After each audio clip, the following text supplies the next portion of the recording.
जय हिंद। आज है हमारा फिजिक्स क्लास का दूसरा दिन। फिजिक्स तीसरा चैप्टर का दूसरा दिन। आज हम लोग मानव नेत्र का दूसरा क्लास करने जा रहे हैं और आज के क्लास में हम लोग पढ़ेंगे मानव नेत्र से इम्पोर्टेंट क्वेश्चन जो आते हैं एग्जाम में। कल तो हम लोग पढ़े थे मानव नेत्र का बेसिक क्लास, थोड़ा सा था उसमें से एक आध आएगा, लेकिन ये जो क्लास है इसमें से दो क्वेश्चन पक्का आएगा। इनमें से कम दो क्वेश्चन पक्का आएगा, ज़्यादा से ज़्यादा कुछ नहीं कर सकते हैं। ठीक है ना?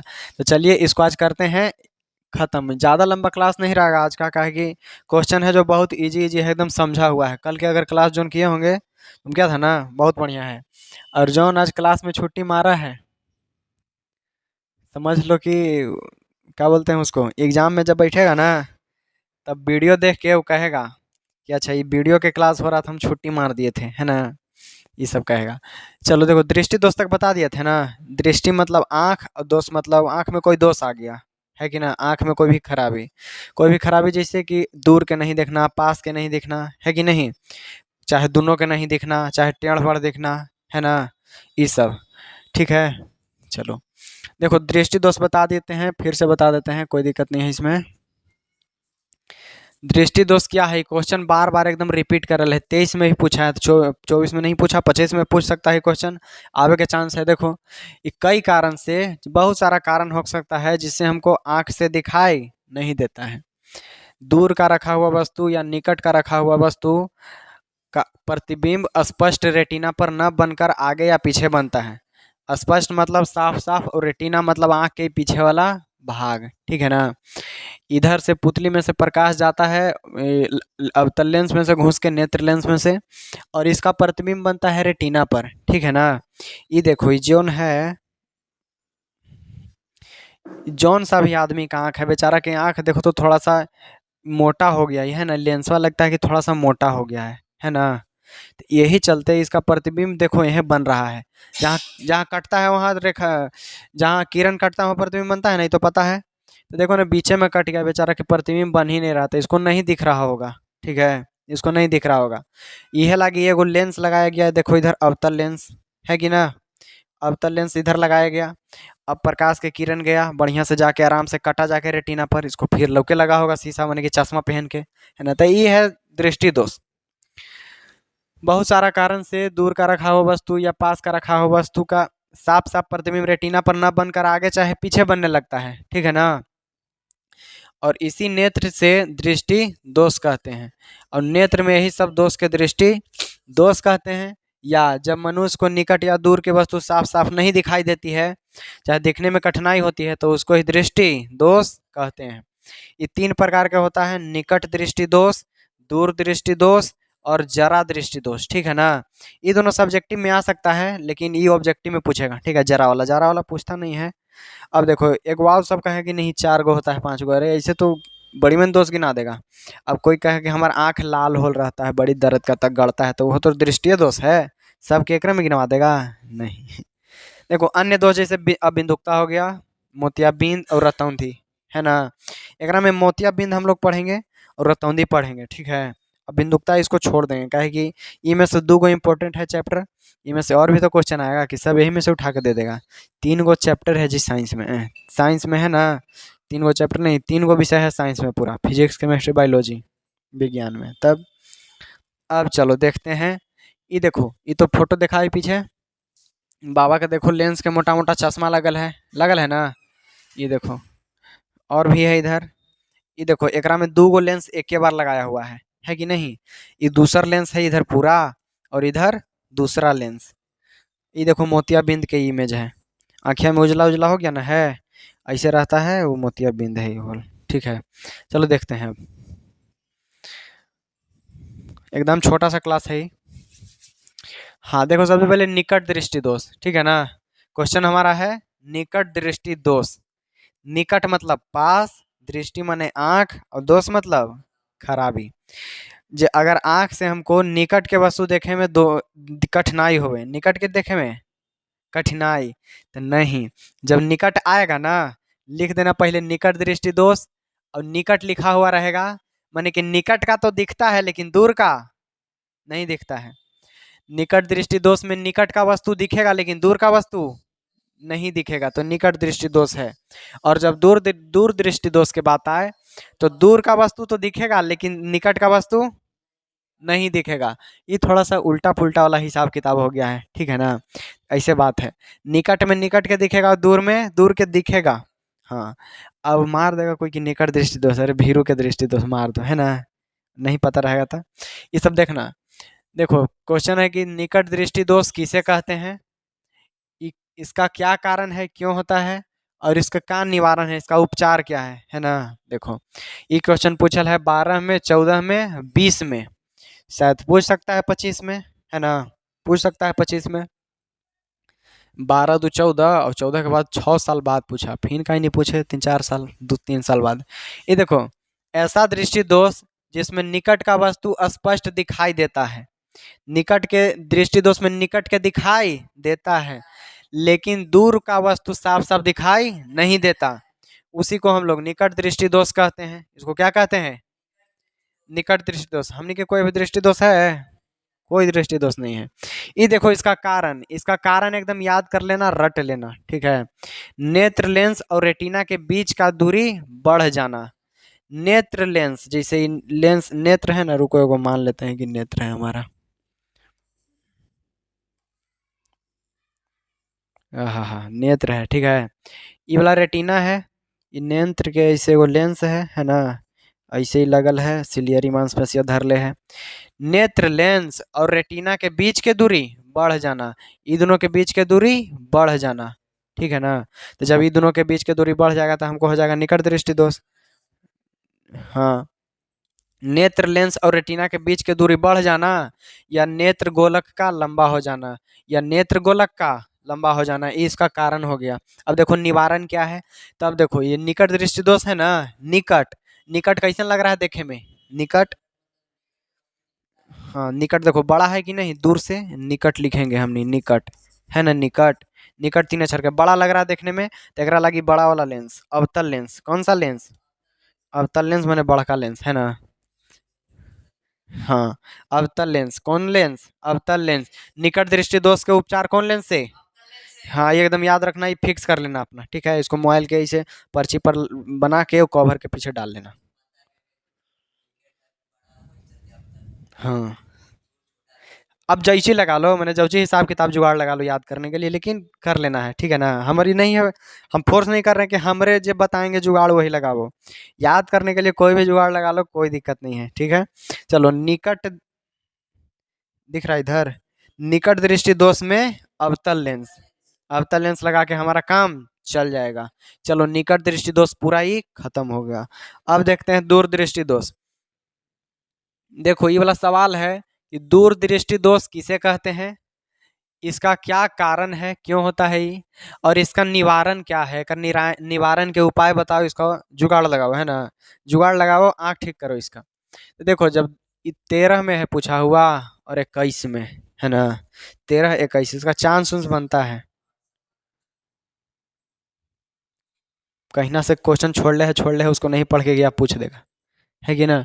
ये देखो, वैसा दृष्टि दोष जिसमें दूर का वस्तु स्पष्ट दिखाई देता है। दूर दृष्टि दोष है मतलब दूर का वस्तु स्पष्ट दिखाई देगा, मतलब साफ साफ दिखाई देगा, लेकिन निकट का वस्तु स्पष्ट दिखाई नहीं देता है, तो इसको हम दूर दृष्टि दोष कहते हैं। क्या कहते हैं, दूर दृष्टि दोष, चाहे दीर्घ माने बड़ा, है ना, बड़ा का दृष्टि दोष कहते हैं इसको, दूर दृष्टि दोष कहते हैं। ऐ समझ में, दृष्टि दोष याद करने में तो कोई दिक्कत ही नहीं होगा, खाली कंफ्यूज मत होना थोड़ा सा, ठीक है ना। चलो कारण देखो, हाँ उल्टा उल्टा कर लेना। नेत्र लेंस और रेटिना के बीच के दूरी घट जाना, ओकरा में बढ़ जाना, एकरा में घट जाना। नेत्र गोलक का छोटा हो जाना, नेत्र गोलक का छोटा हो जाना। नेत्र लेंस का आवश्यकता से अधिक पतला हो जाना, इहो एगो है। नेत्र लेंस है ना, वो आवश्यकता मानी जितना पतला होना चाहिए ओकरा ज्यादा पतला हो गया है, ये चलते। तो नेत्र लेंस पतला हो गया है तो हमने मोटका लेंस लगा के उसका उपचार कर देंगे, ठीक है। इसका उपचार कौन लेंस से, उत्तल लेंस से। ऐसा समझ में। निकट दृष्टि दोष में कहाँ वाला वस्तु साफ साफ दिखाई देता है, निकट वाला। दूर दृष्टि दोष में कहाँ वाला वस्तु साफ साफ दिखाई देता है, निकट दृष्टि दोष में कहाँ के वस्तु साफ नहीं दिखाई देता है। चला गया, दूर वाला। राव साहब, ये देखो, दूरदृष्टि दोष में कहाँ का वस्तु साफ साफ नहीं दिखाई देता है? निकट वाला लगता है टाइम थोड़ा सा उल्टा करने में। कर लेना उल्टा, ठीक है। चलो ये खत्म, कंप्लीट ना। अब देखो जारा दृष्टि दोष। हाँ, जरा दृष्टि दोष है ना, ये जो दृष्टि है जरा दृष्टि दोष, एकरा में बेचारा के दोनों के दिक्कत रहता है। न भीरू के लौकता है न दूर के लौकता है, माने कि दोनों बिंदु प्रभावित है, दोनों बिंदु प्रभावित है, दोनों खराब है बेचारा। देखो तो तनी मनी न भीरू देखेगा तो भीरू के ना, दूर देखा दूर हूँ के ना, तनी मनी चश्मा लगा के हो सकता है, आंधर मनी एकदम ब्लैंक।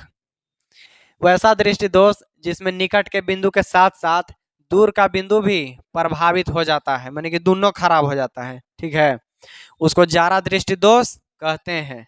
वो जारा दृष्टि दोष कहलाता है जकरा में न दूर के साफ लगता है न भीरू के साफ लगता है। आए समझ में? उसको जारा दृष्टि दोष कहते हैं। और ऐसा दृष्टि दोष जेकरा में दूर के साफ नहीं दिखता है, हाँ, तो कौन दृष्टि दोष कहलाएगा? निकट दृष्टि दोष। वैसा दृष्टि दोष जेकर उपचार में हमने अवतल लेंस का उपयोग करते हैं। निकट सही है, कर लेना याद। देखो ये रोग प्रायः बूढ़ा में होता है, ठीक है, ये रोग है ना जरा, बूढ़ा इस सब में ज्यादा होता है, काहे कि जो सिलियरी मांसपेशी है, कौन मांसपेशी?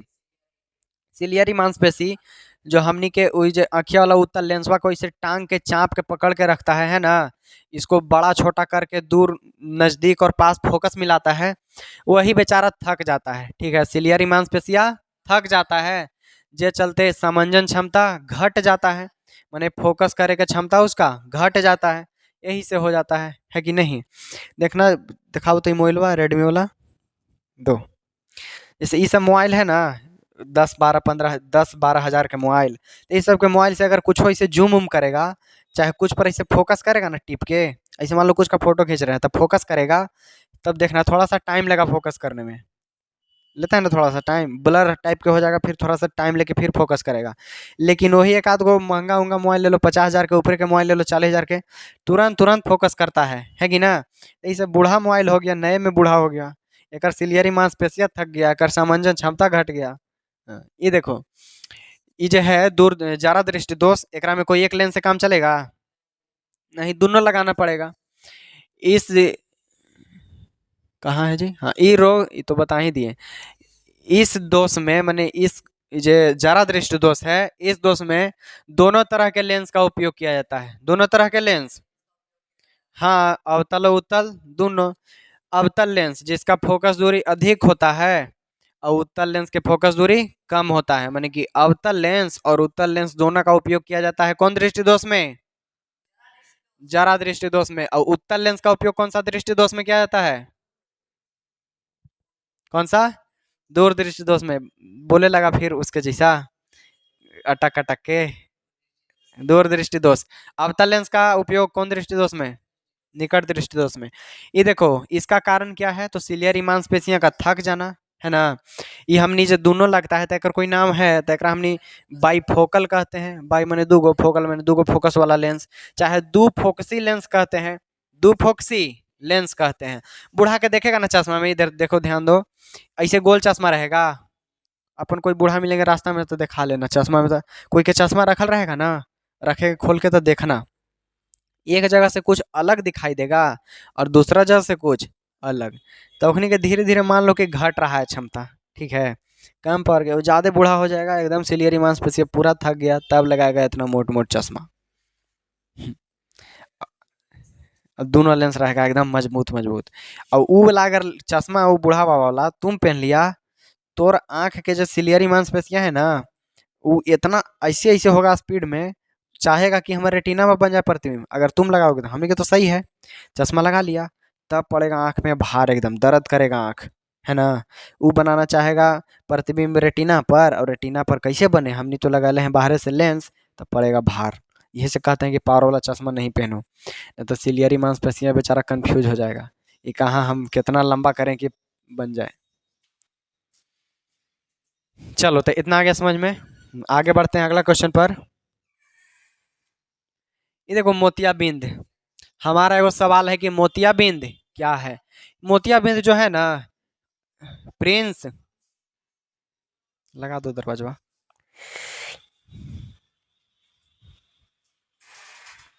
आ जाओ।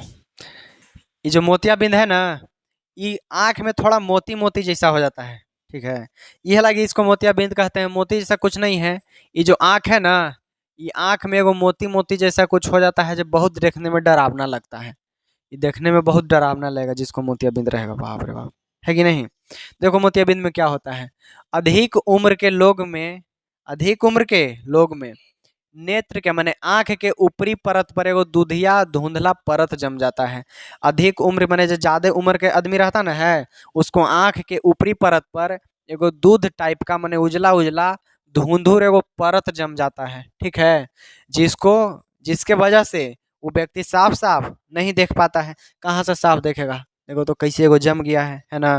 वो साफ नहीं देख पाता है। इसका इलाज होता है ऑपरेशन से, ठीक है ना? मोतियाबिंद के होता है इलाज। साफ-साफ नहीं देख पाता है। इसे ही हम मोतियाबिंद कहते हैं। इसको ही मोतियाबिंद कहते हैं, ठीक है? इसे ऑपरेशन से ठीक किया जा सकता है। साफ-साफ कहना है कि अधिक उम्र के लोग में आँख के ऊपरी परत पर एगो दूधिया परत जम जाता है, धुंधला, ठीक है? जिसकी वजह से उसको साफ-साफ देखने में कठिनाई होती है, दिक्कत आता है। इसी को हम मोतियाबिंद कहते हैं। इसको ऑपरेशन से भी ठीक कर सकते हैं, कोई दिक्कत नहीं है ना? देख लो कैसा है मोतियाबिंद के, ठीक है? एकदम ईज़ी क्वेश्चन है सब। चलो,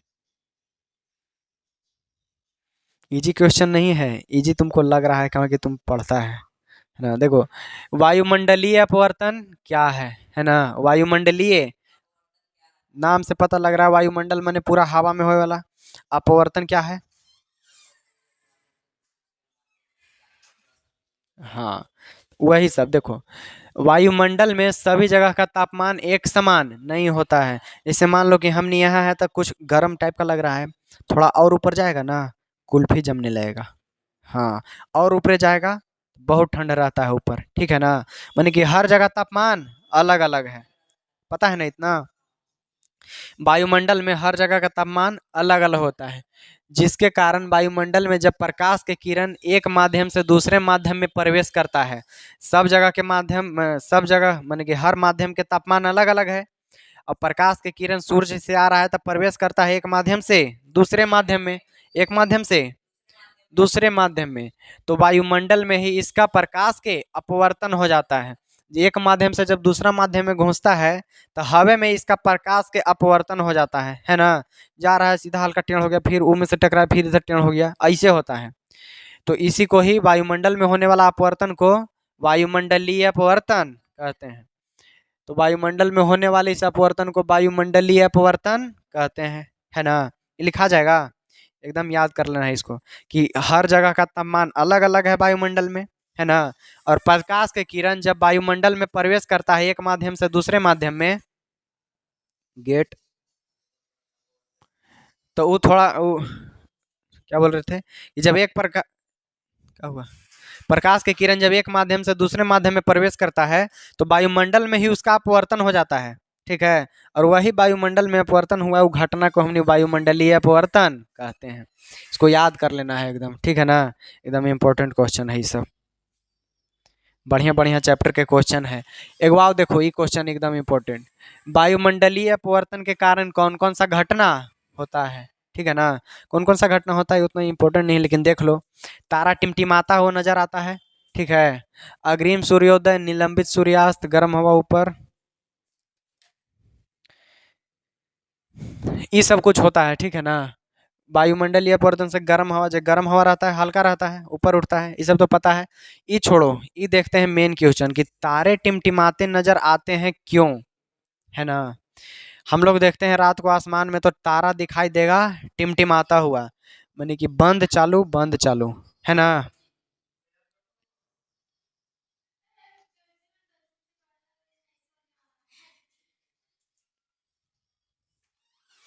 ओकरा से लेयरवा चलबे नहीं करता है कोई। फोटोशॉप में ढेर मान लेयर रहता है, सब लेयर के अलग अलग साइज रहता है, टिपता है कौन पर टिपा जाता है कौन पर, फिर ओकरा पता नहीं लगता है कि कौन पर टिपा गया, फिर इधर उधर कर देता है। फोटोशॉप तनी मनी हार्ड है, लेयर का ध्यान रखना पड़ता है खाली। शॉर्टकट की बात तो है हाँ, कोई मेन बात तो उसको खाली लिखना है, लेयर बढ़िया से सिलेक्ट करेगा तब ना। नहीं हो पाता है। ये देखो क्या क्वेश्चन है कि तारे टिमटिमाते नजर आते हैं क्यों। रात को देखोगे जब चलोगे छत पर तो देखना कि तारा टिमटिमाता हुआ नजर आता है, क्यों आता है जो देखो। वायुमंडलीय परिवर्तन के कारण।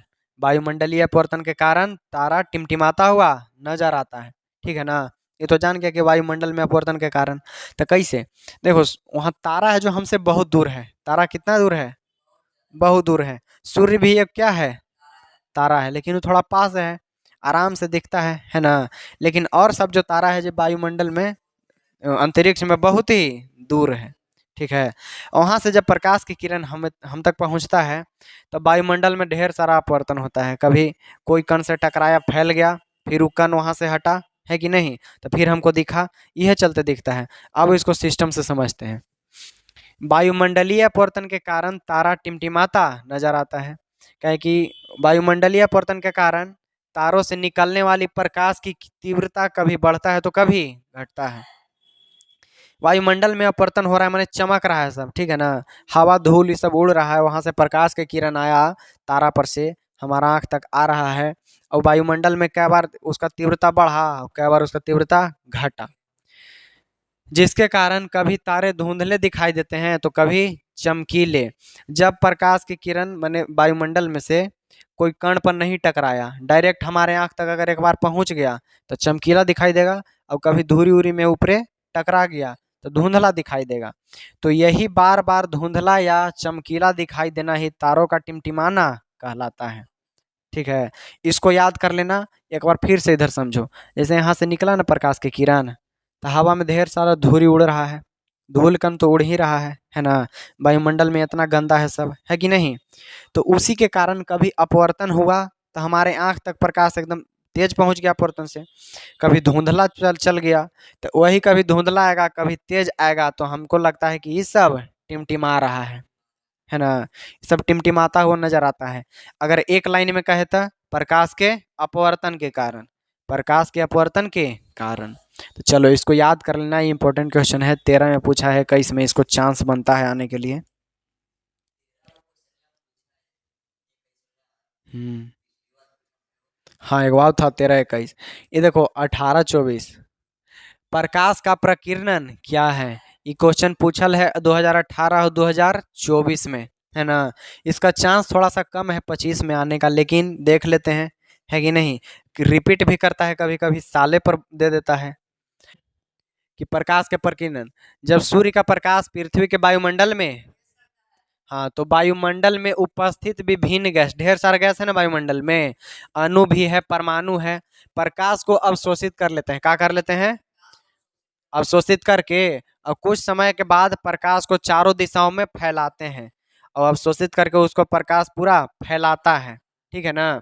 इस घटना को प्रकाश के प्रकीर्णन कहते हैं। इसको क्या कहते हैं, प्रकाश के प्रकीर्णन। जैसे देखना, अभी दिखाते हैं, है हाँ, नहीं है फोटो नहीं है। जैसे खपड़ा के घर रहता है ना, खपड़ा जेकर छत पक्का हो, तब देखना कि वहां एक गो छेद रहेगा छप्पर में, छप्पर में छेद। तो उसमें से जब प्रकाश आएगा ना, तो घर के अंदर उड़ रहा धूल है, वो चमकता हुआ दिखाई देता है, चमकता रहता ना है। उसी को हम लोग प्रकाश के प्रकीर्णन, हाँ वही प्रकाश के प्रकीर्णन है। कि जैसे कहूँ एगो हवा में ढेर सारा धूरी है कि नहीं, धूल है, कण है, बहुत सारा चीज है। एकरा पर जब प्रकाश के इसे किरण टकराता है, यहाँ से आ रहा है प्रकाश की किरण टकराता है, तो ये धूल कण है ना, अपने अंदर प्रकाश को अवशोषित करके चारों ओर फैला देता है। चारों ओर क्या करता है, फैला देता है। तो इसी को हम लोग कहते हैं प्रकाश के प्रकीर्णन कहते हैं। जब प्रकाश आता है वायुमंडल में, उपस्थित धूल कण से टकराता है, तो उसका धूल कण प्रकाश को अवशोषित करके और पूरा चारों ओर फैला देता है। तो वो हमको एकदम चमकता हुआ नजर आएगा, है ना। हाँ तो एक हमने कहते हैं प्रकाश के प्रकीर्णन कहते हैं इसको। ठीक है। आगे न समझ में ये, देखो जिस रंग का तरंग दैर्ध्य जितना ज्यादा होता है उसका प्रकीर्णन उतना ही कम होता है। ये तो आवे किए हैं पढ़ के, है ना। बताए थे प्रकाश के प्रवर्तन चैप्टर में, बैजानी हपी नाला है। लाल, लाल रंग के तरंग दैर्ध्य कम होता है कि ज्यादा है, ज्यादा होगा। चलो लाल रंग के विचलन, विचलन कम हो, बहुत सही, याद है कि ना। जिस रंग का तरंग दैर्ध्य ज्यादा होगा तो उसका प्रकीर्णन माने कि विचलन उसका ही उतना कम होगा। ठीक है ना। चलो आगे बढ़ते हैं। ये सब याद रखना, छोटा छोटा बात है जो। टिंडल प्रभाव एकदम 25 लिखा है मैंने कि 25 में भी आ रहा है। ठीक है, ये 25 में भी आ रहा है टिंडल प्रभाव। देखो ये टिंडल प्रभाव है जो सबसे ज्यादा जंगल में होता है। कहाँ होता है? जंगल में होता है ज्यादा टिंडल प्रभाव। टिंडल जंगल, टिंडल जंगल, है ना। टिंडल जंगल। देखो जब कोलाइडी कण प्रकाश की किरण को दर्शाते हैं, कोलाइडी कण माने जो हवा में ढेर सारा कण है ना, उसको कोलाइडी कण भी मान लो। जब कोलाइडी कण प्रकाश की किरण को दर्शाते हैं, प्रकाश की प्रकीर्णन को, प्रकाश के, जैसे प्रकाश है ना छोटा छोटा, हम किरण पढ़ लिए, उसको 2 बार पढ़ लिए किरण, है ना। जब कोलाइडी कण प्रकाश के प्रकीर्णन को दर्शाते हैं तो इसी घटना को टिंडल प्रभाव कहता है। ठीक है ना।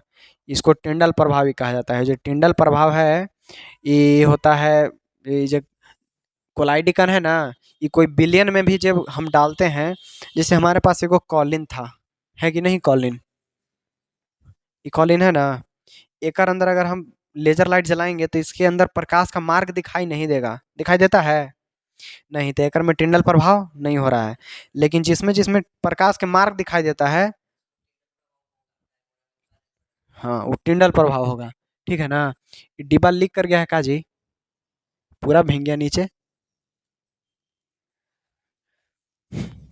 देखो जब कोलाइडी कण प्रकाश के प्रकीर्णन को दर्शाते हैं तो उसी घटना को टिंडल प्रभाव कहा जाता है। देख लो दो एग्जाम्पल।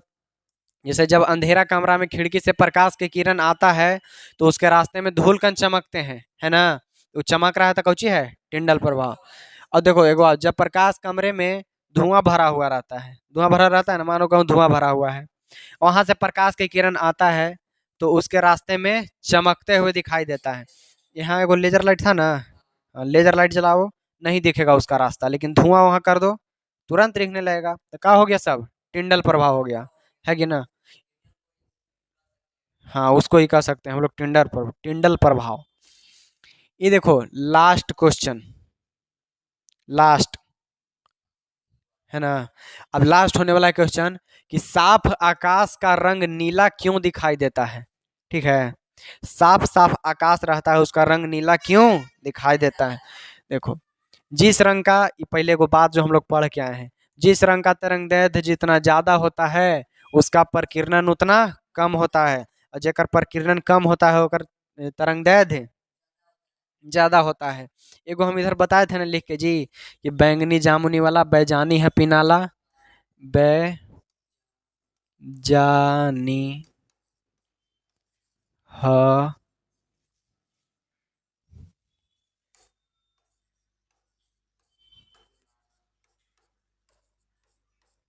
पिनाला। ये देखो जिस रंग का तरंगदैर्ध्य जितना ज्यादा उसका प्रकीर्णन उतना ही कम।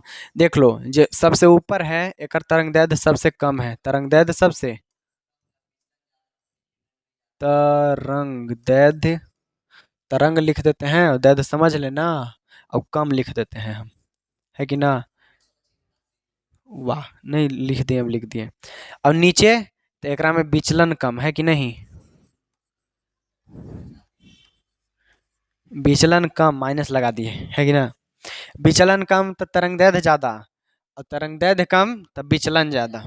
अब देखो ओहे से नीचे घटित आ जाना, जिस रंग का तरंगदैर्ध्य कम होगा उसका प्रकीर्णन उतना ही अधिक होगा, इसीलिए बैंगनी एवं नीले रंग के प्रकाश का प्रकीर्णन ज्यादा होता है। ये देखो प्रकाश के प्रकीर्णन इधर ज्यादा होगा ना, इधर कम हो जाएगा लाल, इस सब में प्रकाश का अपवर्तन चैप्टर में पढ़ाए थे हम। हाँ तो देखो ये बैंगनी और जामुनी है, उसके बाद ही ना नंबर आता है नीला के, बैंगनी और जामुनी के बाद नंबर आता है नीला का। और जो हमारा आंख है बैंगनी और जामुनी की अपेक्षा नीला कलर ज्यादा देखता है। ठीक है ना, बैंगनी और जामुनी की अपेक्षा नीला कलर ज्यादा देखता है, इसीलिए हमको ये जो प्रकाश है पूरा ये नीला नीला दिखाई देता है। ठीक है, वो कैसे दिखाई देता है? नीला नीला, हाँ नीला नीला दिखाई देता है। ये देखो जिस रंग का तरंगदैर्ध्य कम होगा उसका प्रकीर्णन उतना ही ज्यादा होगा, इसीलिए बैंगनी एवं नीले रंग के प्रकाश का प्रकीर्णन ज्यादा होता है। बैंगनी एवं नीले रंग का प्रकाश का प्रकीर्णन ज्यादा। हमारी आंख बैंगनी की अपेक्षा नीला रंग ज्यादा देखती है, इसीलिए आकाश का रंग नीला दिखाई देता है। ठीक है ना? ऐसा समझ में। ई वाला चार्ट याद रखना, बैजानी हपीनाला, और तुमको बहुत सारा क्वेश्चन याद हो जाएगा। ठीक है, कई गो ऑब्जेक्टिव भी याद हो जाएगा। ठीक है, आगे चलें। चलो अगला सवाल हम देखते हैं। अंतरिक्ष यात्री को आकाश काला दिखाई देता है, क्यों? तो एकदम साफ साफ, साफ साफ हम कोई भी चीज देख कैसे पाते हैं? प्रकाश की वजह से। क्या हम यहाँ कुछ नहीं रखें और सिर्फ प्रकाश जलाएं तो कुछ दिखेगा? देखने के लिए तीन चीज चाहिए। एगो हमारा आंख तो मेरे पास है, हाँ। एगो वस्तु चाहिए जिसको हम देखेंगे, और चाहिए प्रकाश, है कि नहीं? हमारे पास है। अगर हम कुछ देखना चाहते हैं जैसे आकाश, है ना? कुछ देखना चाहेंगे आकाश, आकाश देखेंगे कैसे जी? आकाश जब ऊपर से देखेंगे, हटाओ इसको पहले। देखो सवाल है कि अंतरिक्ष यात्री को आकाश काला दिखाई देता है, क्यों? एक कर निम्नलिखित कारण। वायुमंडल ही नहीं है, ऊपरे वायुमंडल ही नहीं है, नीचे देखेगा तो काला काला नहीं दिखाई देगा? जो चीज देखना है वो पता नहीं लगेगा। अंतरिक्ष में चल जाएंगे तो वहां प्रकाश तो है, लेकिन जो चीज देखना है, आकाश देखना है, तो आकाश है ये नहीं है। वहां वायुमंडल है ये नहीं है, तो वायुमंडल है ये नहीं है, तो प्रकीर्णन कैसे होगा? होगा प्रकीर्णन। अब प्रकीर्णन होगा नहीं तो दिखेगा कैसे? ये देखो ना, ये क्या है यहाँ कि स्वच्छ आकाश का रंग नीला दिखाई देता है, क्यों? तो यहाँ प्रकीर्णन हो रहा है, इसीलिए दिखाई दे रहा है। और वहां जब वायुमंडल है ये नहीं तो दिखाई भी नहीं देगा। और एक बात है कि प्रकाश के प्रकीर्णन नहीं होता है। जब वायुमंडल है ही नहीं तो प्रकाश का प्रकीर्णन नहीं होगा, और जब कुछ होवे नहीं करेगा तो लाइट कितना जला लो, कुछ दिखने वाला नहीं है। ठीक है, इस एकदम इजी क्वेश्चन है। अगर आ जाए तो इसको मार देना, इसको छोड़ना नहीं। ये देखो लास्ट क्वेश्चन है शायद अब। सूर्योदय एवं सूर्यास्त के समय सूर्य लाल दिखता है, क्यों? ठीक है ना? 18, 19, 20, 20 नहीं, 18, 19, 22, 23 नहीं, 24, शायद 25 के बारी है ना? देखो इसका जवाब, देखो कैसा दिखाई दे रहा है सूरज, ऐसने दिखता है ना? है बढ़िया से ऐसे देखो। बैजानी हपीनाला वाला यहाँ लगा दो उपाय। जैसा कि हम लोग जानते हैं कि लाल रंग का तरंगदैर्घ्य सबसे ज्यादा होता है, और जेकर तरंगदैर्घ्य ज्यादा होता है उसका विचलन कम होता है ना? जिसका तरंगदैर्घ्य ज्यादा उसका विचलन कम। लाल रंग का तरंगदैर्घ्य ज्यादा और विचलन कम होता है। तो सूर्य के प्रकाश में तो सातों रंग है जी, है ना? वहां से सूर्य का प्रकाश निकलता है हमारे तक पहुंचने के लिए, लेकिन रास्ता में सब जो किरण है, सातों सात को है ना, 6 गो के प्रकीर्णन तनी मनी ज्यादा है, तो वो सब टकरा के उन्हीं रह गया। हमारे आंख तक पहुंच पाता है सिर्फ लाल रंग, पहुंच पाता है सिर्फ, इसीलिए लाल दिखता है। ये देखो, जैसा हम जानते हैं कि लाल रंग का तरंगदैर्घ्य सबसे ज्यादा होता है, जिसके कारण उसका प्रकीर्णन सबसे कम होता है, और वह ज्यादा दूरी तय करता है। इसीलिए सूर्योदय एवं सूर्यास्त के समय सूर्य लाल दिखाई दे रहा है। यहाँ से निकला 7 कलर, यहाँ से निकला 7 कलर, है ना? 6 गो कमजोर था, 6 गो रास्ते में टकरा के गिर गया। लाल वाला तेज था, लाल वाला, तो लाल वाला हमारे तक पहुंचा, और इसी वजह से सूर्योदय एवं सूर्यास्त के समय सूर्य लाल दिखाई देता है। चलो एक लास्ट क्वेश्चन है, ई का क्वेश्चन है जी। हाँ, एक और क्वेश्चन है कि खतरा के घंटी, चाहे खतरा के घंटी नहीं, खतरा के रंग लाल काहे होता है? लाल देखो ई का है हमर लाल, जैसे कुर्सी है, अगर ट्रेन आ रहा है वैसे ही ऐसे कुर्सी कर देंगे तो ट्रेन रुक जाएगा, है ना? लेकिन आओ कोई कलर रहेगा तो उसको कुर्सी दिखे चाहे नहीं, लाल उसको दिखना जरूरी है। ये देखो क्या क्वेश्चन है, खतरे का संकेत माने खतरा के चिन्ह लाल काहे रहता है ना? खतरा के चिन्ह लाल काहे रहता है, क्यों? क्यों रहता है? ये देखो, जैसा कि हम जानते हैं, है ना, कि लाल रंग का तरंगदैर्घ्य ज्यादा होने के कारण उसका प्रकीर्णन सबसे कम होता है, और इसीलिए खतरा और इस 1 मिनट निकाल दो, निकाल दो। ये देखो फिर से बताते हैं, डिस्टर्ब कर दिया वो। जैसा कि हम जानते हैं कि लाल रंग का तरंगदैर्घ्य सबसे ज्यादा होता है, उसका प्रकीर्णन सबसे कम होता है, और उस सबसे ज्यादा दूरी तय करता है। ये इसके कारण उसका प्रकीर्णन कम होता है, और वह ज्यादा दूरी तय करता है। इसीलिए खतरे का संकेत लाल होता है। तो ये 3 गो लाइट जला देवे, तुमको दूर से लाल जरूर दिखाई देगा। ये दोनों दिखाई दे चाहे ना दे, लेकिन लाल दिखना जरूरी है ना। लाल बहुत दूर तक दिखाई देगा। इसीलिए देखना हरा वाला 3 गो रहता है सिग्नल में, ठीक है ना।